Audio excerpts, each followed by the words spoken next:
Hi, Delaney, and thank you so much for letting me read for you again. So it looks like today we're doing a 10-card Celtic cross, and you say that you wanted to get some insight on your friendships and any advice that I can get for you about how you can be the best friend possible. You say that you have a couple very close friends, and one in particular. You said that you want your kids to grow up together and be each other's maids of honor for each other's weddings. And you guys also chose to be each other's children's godparents. That is so sweet. Oh my goodness. Okay. So that's how close you guys are. That's really close. And you say that you are grateful for your friendships. And if I have any insight on your guys' futures and growth in your friendship, you would love to hear it. And you say you've never ever had a friend who you can relate to so much and have so much fun with and trust this much. I am so excited to get to do this reading for you. Okay, perfect. So I'm going to go ahead and start with the energy surrounding you and the energy surrounding your friend. I'm going to dig into her head, dig into her heart, really just get in there and figure out what she needs the most from you. Specifically that one friend, but I'll also tap into some of your other friends as well. I'm going to start with that energy in my abdomen, move it up through my head, and then down through my arm, into my fingers where my deck is. And then after about a minute or so of shuffling, I'll feel that vibrational energy, and that's how I'll know, okay, now's the time to draw. So I'll go ahead and lay out 10 cards face down, and then I'll feel each card individually just to make sure that the energy feels good. It wasn't the energy from the card underneath it in the deck seeping through or anything like that. And then from there, I'll go ahead and flip everything over, show you the whole thing, and we'll walk through each card individually as well as the spread as a whole. So let's go ahead and get started. If you'd like, you can skip ahead about a minute. Otherwise, you can just sit with me while I shuffle, whatever you prefer.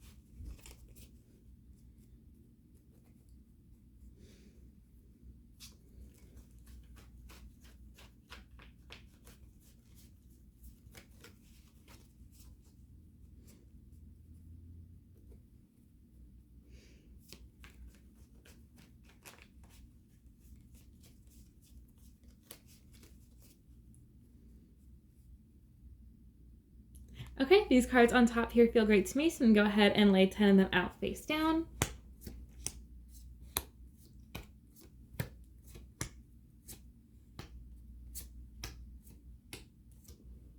Alrighty, and I'm going to feel them all, make sure they all feel good.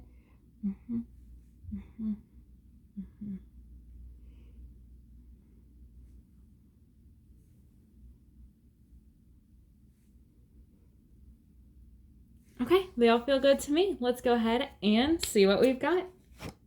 Okay, all right. It's so hard to flip the two that are like actually crossed over each other. Okay. All right. Okay. Okay. All right. Okay, perfect. Let me show you what we have here. So, first up, we have the Six of Pentacles crossed by the Nine of Pentacles. To the left, we have the Nine of Wands reversed, and to the right, we have the Two of Cups. Above, we have the Ace of Wands, and below, we have the Three of Swords reversed.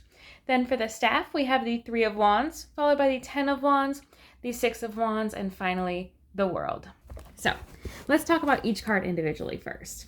First up, we have the Six of Pentacles. And the Six of Pentacles represents someone who is kind of a pillar of their community. They are pretty successful either financially or they just have a lot of time on their hands, but they whatever asset that they have, they choose to give it back into the community. They choose to be generous with it and give freely. They're extremely kind and they just love to build that sense of like compassion and community within their group of friends or within their even neighborhood, something like that. And this person is just exceptionally kind and generous. Those are like the two big words that pop up when this card comes up. So definitely focus on that. Next up, we have the Nine of Pentacles. And the Nine of Pentacles is kind of like the You've Made It card. It's the feeling of having everything you've ever wanted and feeling content and mature and like you've kind of made it through all the hard stuff and now you just get to enjoy life. The imagery I like to put with this is like, I just imagine I'm going to be like 65, 70 years old. Me and my husband, we're going to be sitting on the front porch drinking sweet tea while like all of our like little grandchildren just run around, playing in the front yard. The sun is setting, the birds are chirping. That's just like the perfect image of you've made it that comes with this card. It carries feelings of contentment, and while it can indicate sums of wealth, it can indicate it like financial wealth, but it usually just indicates wealth within like friends, family, close relationships, that more emotional wealth that isn't really tangible but is somehow better. Well, of course it's better. Next up, we have the Nine of Wands reversed. And so the Nine of Wands reversed indicates stepping out of a period of feeling overwhelmed and exhausted and stressed out. You've been feeling burnt out, tired, anxious, overwhelmed, and you're finally beginning to step out of that. You're taking a step back, you're starting to pick yourself up by your bootstraps, and you're saying, okay, that was difficult and that wasn't fun, but I made it. Here I am. I'm stronger for it. And so I'm on the path to everything being just okay. Next up, we have the Two of Cups. And traditionally, this card can represent soulmates or twins, but it always characterizes a relationship of like two people that were just meant to be together. So, also like twin flames with best friend readings, like this one. And that's more deeper interpretation stuff. I'm getting ahead of myself. But this card suggests a relationship that's characterized by feelings of mutual trust, a deep love for each other, a great ability to communicate, lots of respect, and really that you two are just on the same wavelength. You can almost kind of read each other's minds. You can see this image of like the bright light right in between their foreheads. It indicates that like their minds are connected and their souls are connected. Above, we have the Ace of Wands, and the Ace of Wands carries excitement, passionate, fun energy. It's that kind of energy where you're just wake up in the morning, you're excited to put your feet on the ground because you're excited to tackle the day ahead of you. It can suggest the beginning of something new, like a new project or a new relationship or like a birth or something that like really is like, oh man, this is exciting. But it can also indicate just having that sort of energy for everyday life, looking on the bright side of things, being hopeful and optimistic and full of that passionate, creative energy. Below, we have the Three of Swords reversed. And the Three of Swords reversed kind of indicates moving on to like healing from a tough situation. You feel like you've been hurt, you've been struggling, you've been in a rough spot, but you're finally able to kind of see the silver lining, or at least you're not down in that rut too much anymore. You're able to heal from it and grow from it, and things are going to be okay. You're not feeling as overwhelmed with sadness or feelings of just depression, everything icky that comes with being, hurt this badly. Moving on from it, you're able to put it behind you, and you're able to see the light of the future. Next up, we have the Three of Wands. And the Three of Wands is all about being happy with the outcomes, or like the consequences. Outcomes is probably a better word because it's positive. So it's about being happy with the outcomes of your decisions, behaviors, choices, actions. Basically being like, okay, I did the right thing. Like I definitely chose the right path. I'm on the right track. I did the right thing here, that sort of thing. And this card can also indicate travel, as you can tell by the imagery of like him getting ready to board the boat. Next up, we have the Ten of Wands. And the Ten of Wands indicates feeling overburdened and like you've been working too hard and you're still pushing yourself and you're going up that mountain and you can see the top and it doesn't look that far away. But then you realize how heavy your wands are, how heavy it is on your back. And you're like, man, I don't know if I can make it. This card encourages you to rally up every little bit of energy you have within yourself and to push onwards. Look to your support systems for help. Really just keep pushing and you will make it to the top of your mountain. Whatever your mountain is and whatever your wands are, you will make it. Next up, we have the Six of Wands. And these Six of Wands suggest feelings of victorious, like being victorious, achieving your goals, and kind of being put on a pedestal or celebrated by friends and family or even more distant people. This card can be indicative of like becoming more well-known or becoming famous, but that's a rare occurrence, obviously. I mean, how many famous people are there? But it always indicates like someone being celebrated and appreciated for their actions. As you can tell by the imagery on the card, this guy has just come back from like a war or a battle or something like that. And he's on his horse, he's all victorious. And all the people of the city are coming out there to cheer him on and say, yeah, you did it. You're so great. And so that's the kind of the energy that will happen when your goal is achieved or when you, do this certain thing, whatever that certain thing is. It'll be that, yeah, you did it. So this card promises that time is coming. And finally, as the overall outcome card, we have the world. And the world carries feelings of wholeness, completion, and just feeling like you finally made it. It's that relaxing embrace, after a long day of work when you finally get to go to bed and watch a movie with your boyfriend or husband or whatever. It's just like, I'm warm, I'm safe, I'm cozy, everything is perfect. It suggests feeling like, you've worked hard to get there. There's been some rough spots along the way. There's been some trials, there's been some delays, there's been some setbacks. It's been kind of rough, but you finally made it. You've achieved your goals. You have everything you could have ever wanted, and it just feels perfect. It just feels so whole and wonderful. So I'm going to take some time here and I'm going to meditate over this spread. As usual, I'm going to make some notes in my journal to make sure I get all my thoughts organized, get everything out of this that I'm supposed to, and I'll be right back with your deeper interpretation. All right, I'm back. And I feel that overall the universe wants to kind of give you a little pat on the back and say, you've been doing a really wonderful job so far. You've been kind and generous, and you're kind of, you're holding these friendships together sometimes. Obviously all relationships require a little bit more on one person's end at some points, even like romantic relationships are sometimes 80-20, even though they should be 50-50 balanced overall. Sometimes things move back and forth. And so the universe knows that you are sometimes having to carry a little bit more than necessary, but that is really wonderful of you, and your friends really appreciate that when you have to do that. But obviously you're not doing that all the time. Still continue to be kind and generous and really just hold strong. Really. So I feel that we have several cards here, especially with the Three of Swords reversed, indicating healing from something really traumatic where you feel like you've been stabbed in the heart. I feel that the universe, it even appears in the subconscious position. And so I feel that one of your friends, and it may be the one that you mentioned that you're closest to, it may be one of the other ones. I don't believe it's the one that you're closest to, because I feel like she would have mentioned it to you.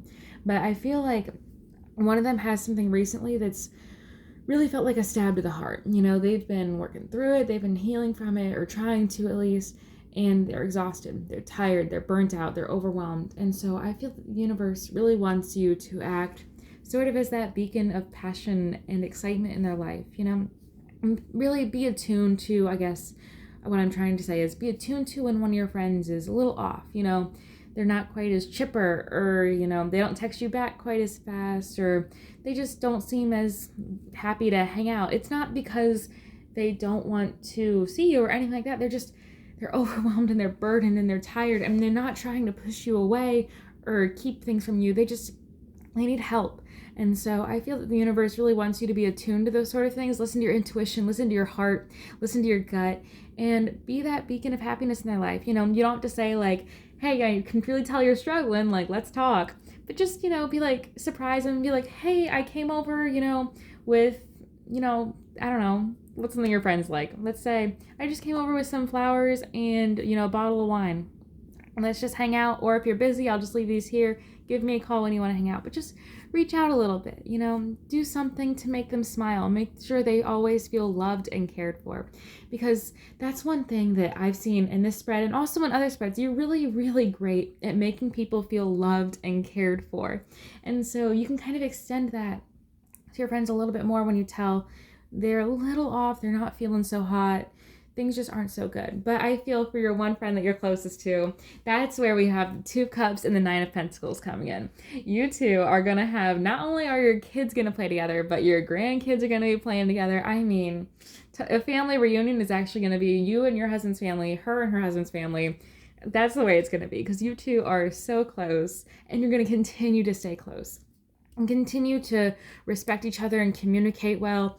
Don't keep things from each other, and just really focus on the happiness and the joy that comes from being friends. Don't let yourself get sucked into unnecessary drama, especially when the weddings come along. We have this card indicating like wealth here. That can also indicate like great expenditures, celebrations like weddings. And so really don't let yourself get sucked into drama there, because it's a stressful time. We've all heard of the crazy bridezillas, and we all swear we won't be one, but then sometimes there are bridezillas, so definitely don't allow anything like that to happen to either of you. And I feel that things will be absolutely beautiful. And I feel that the universe is also trying to encourage you to celebrate your friends' good choices with the Three of Wands here, but also to I don't want to say chastise them, but give your point of view when you can tell they're making a choice that isn't so healthy for them. Say they keep getting back with their toxic boyfriend that won't stop cheating on them.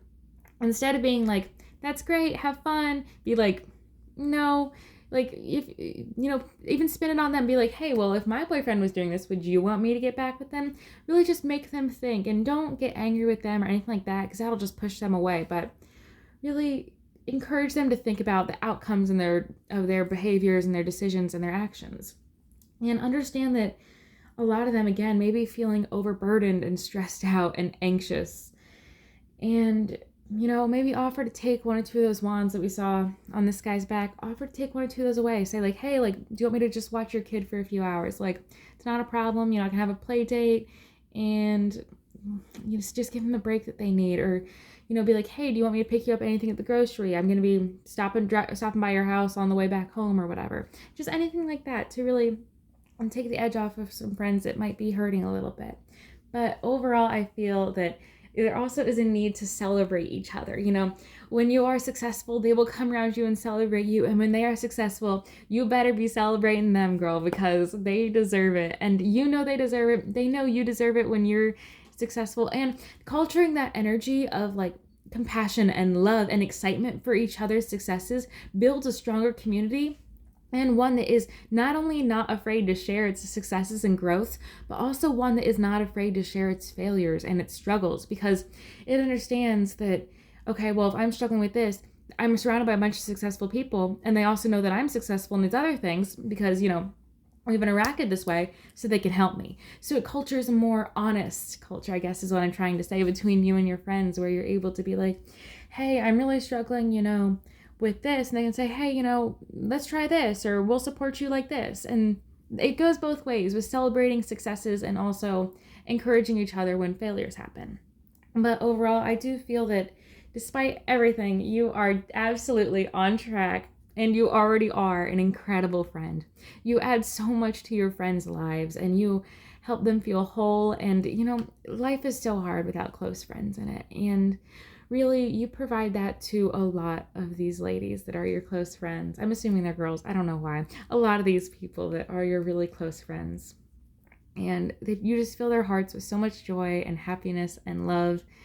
And you're just a great friend. So just basically keep doing you. Make sure that you pay attention to when your friends are kind of off kilter. They're not seeming like themselves. They're a little sad or down under. Go above and beyond to show them a little extra love. Put a little extra spice in their life. Just make them laugh. Make them smile. Make sure they feel cared for. Continue being generous. And really make sure you're continuing to connect with your closest friend, and you keep your eye on that future of being friends forever. Don't let anything a little silly or petty get in the way as you guys continue to go through these big changes in your life of more children, weddings, all of that. And don't be afraid to guide your friends on their decision-making skills, whether they're good or bad, but create a culture in which you celebrate each other's successes and support each other during rough times of struggles and failures, and when you're not able to ride the horse back victoriously and have everybody party, be able to still be celebratory then and say, well, you did this right, let's figure out where we went wrong here. And know that you are absolutely an incredible friend. So yeah, let me know if you have any questions or need any clarifications, and thank you so much.